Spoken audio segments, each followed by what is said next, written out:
అమ్మా అన్న న్యాయం చేయండి అమ్మా. వివేకానంద రెడ్డి గారు మన మనిషి, మనందరికీ కష్ట సుఖాల్లో తోడుపడిన మనిషి, మన మనిషి, మన ఇంటి మనిషి. మన ఇంట్లో ఇట్లా జరిగితే న్యాయం సహించాలన్నా, నేను సహించాలన్నా అమ్మా? మీ ఇంట్లో ఇట్లా జరిగితే మీరు ఊరుకుంటారా అన్న? మీరు ఊరుకుంటారా? ఆలోచించండి. ఇంత అన్యాయం జరిగింది. ఇప్పుడు మనకు ఒక పక్కన నిందితుడు ఉన్నాడు. సిబిఐ చెప్పింది వివేకానంద రెడ్డి చంపింది వీళ్ళు అని. ఒక పక్కన అవినాష్ రెడ్డి ఉన్నాడు నిందితుడు, ఒక పక్కన రాజశేఖర రెడ్డి గారి కూతురు షర్మిలమ్మ ఉంది.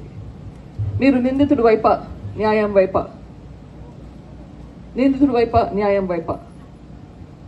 మీరే అడగండి.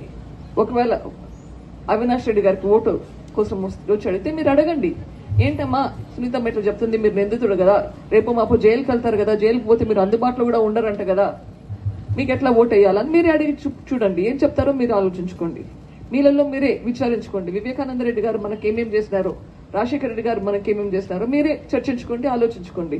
ఆ తర్వాత నిర్ణయం మీరే తీసుకోండి. మీరు వివేకానంద రెడ్డి గారికి, రాజశేఖర రెడ్డి గారికి న్యాయం చేపిస్తారా లేదా నిందితుడు వైపు ఉంటారా?